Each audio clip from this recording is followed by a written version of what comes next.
Hi guys, it's Jimmy, and I've got the Daytonas out today. I said in the last video I'd bring them all out.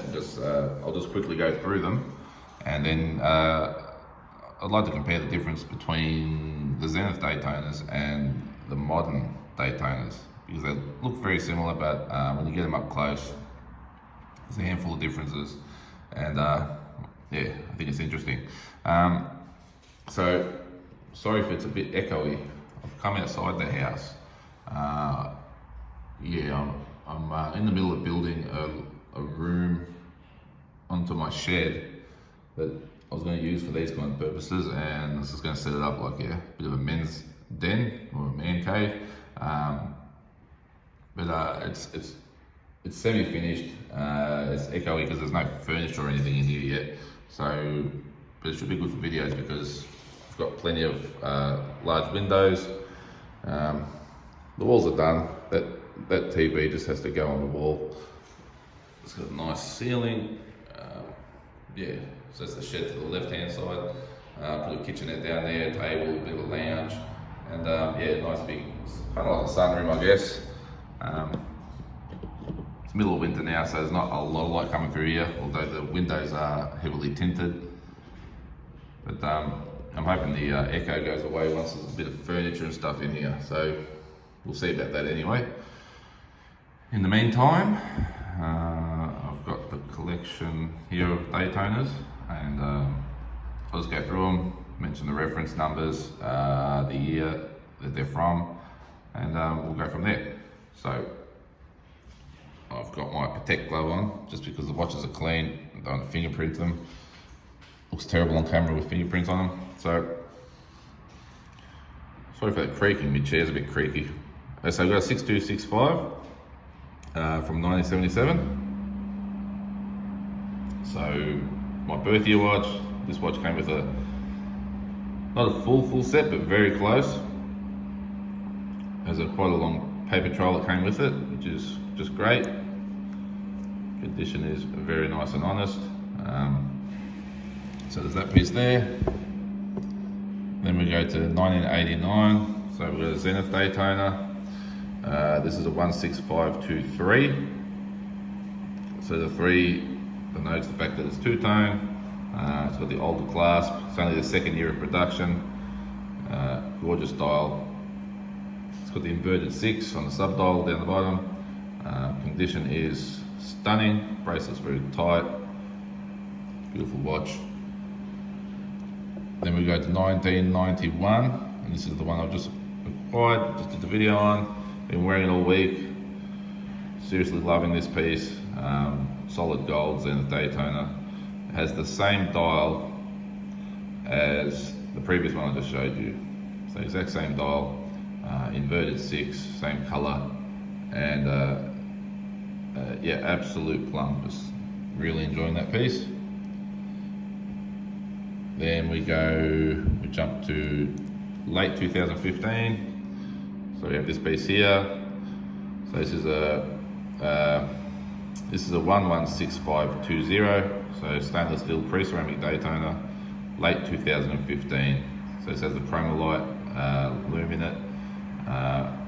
Wore this watch quite a bit at the start, but it's in great condition. Only got minor hairline scratches and stuff. No actual damage to it. Enjoyed wearing this on a few holidays actually. I haven't worn it much in the last couple of years. Probably because I wear Submariners and things like that more often. Then we come to this piece. I think it was 2020 or 2021. Might have been 21, early last year. So we have the I think it's a 116523. I think that's correct. So two-tone, white dial, gold subs.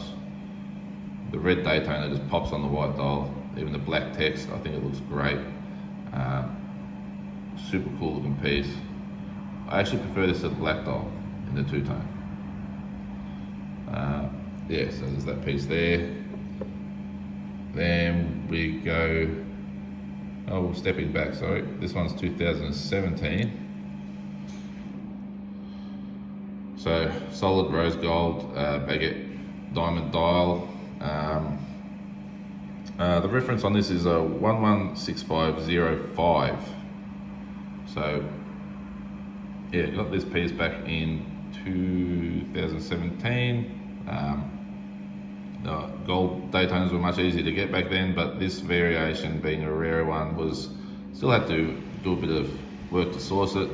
The cool thing about this gold case is it's slightly thicker. It's got the turn down lugs compared to a stainless steel Daytona of the same time. So the case is unique. And I mean, that dial it's all about the dial on this watch. It's gorgeous. Okay, so there's that. Then we come to the current ceramic Daytona. So it's a 116500. Got this watch just last year, 2021. Haven't really worn it at all, and that's the way it presents, as you can see.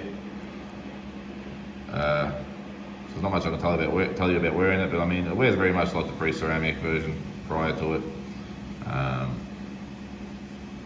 Probably maybe it looks slightly larger because of the big black bezel, and yes, I don't have a lot to say about that. Everyone knows this watch, so there's nothing unique about it. It's a watch that's super hard to get, and that's about all that's unique about it. Anyway, my favourite out of the bunch is definitely my Zenith. Now, probably 90% because I just got it, so of course you're in that honeymoon period. But I mean, the other 10% is a big reason. It is something I've waited for many, many years. I've been keeping an eye out for something like this, and finally one came up locally that was in the condition I want. And I was I was at that time where I was happy to trade some of my vintage stuff to get this piece rather than dump a whole lot of cash on it. So it's worked out really well. Now what I was going to do is compare. It's just easy to compare to this. So in the right hand I've got the Zenith Daytona 91. In the left I've got the pre-ceramic Daytona from 2015. Now if you have a look, you'll see that on the 2015, these two subdials are sitting higher. They're not in direct line with the center pinion here for the hands. They're slightly higher. Whereas with the Zenith, the subdials are perfectly in line with that, with the center pinion on the hands. And you can tell because they are perfectly spaced between the 8 o'clock and 10 o'clock indices, and the 2 and the 4 spacing is perfect. Whereas on the modern version with the actual Rolex movement, there you see the gap between your 4 and your 8. There's a gap, and at the top here there is just very little gap. So the symmetry is better on the Zenith Daytona. Now the other thing is obviously the subdials work in a different way. So on the modern one you've got your running seconds at the bottom. On the Zenith you've got the running seconds at 9 o'clock. And then so the subdials work in a different way. Those are the main things. Obviously you can see the hands are larger on the new version. They're finer on the old. The indices are finer on the old version. They're much bolder on the new. And those are the main things. But it's kind of hard to pick them up if you look at one and then you take that watch away and you bring the other one. It's hard. It's going to be harder to notice these things because they're fairly minute. But definitely the way the subdials are positioned on the Zenith is better in my opinion. For some reason, the way they produced this movement, they couldn't do that, so they had to raise the subdials up. Reliability wise, I don't know what's better. Probably the modern one. Not that there's anything wrong with the Zenith. had, yeah, this one's only very new to me. But the other two-tone one in the background, I've had that for a fair few years now. Probably had that watch over 5 years. And it works perfectly, so yeah, those are the differences between the Zenith and the Daytona movement, the Rolex movement. Then obviously if you go way back to the 4 digits, I mean, they're completely different, obviously. There's no point in pointing out the differences because you can clearly see them. One of the very unique things about the 4 digit is the way your pushers are. See the bottom pusher, the gap is larger between the crown and the pusher, and that tells you there's got value movement in it. The value 72, well this is a 727 because it's the last of the 72s, which was the 727 is an upgrade. But they all have that thing where the top pusher's closer to the crown and the bottom pusher's further away.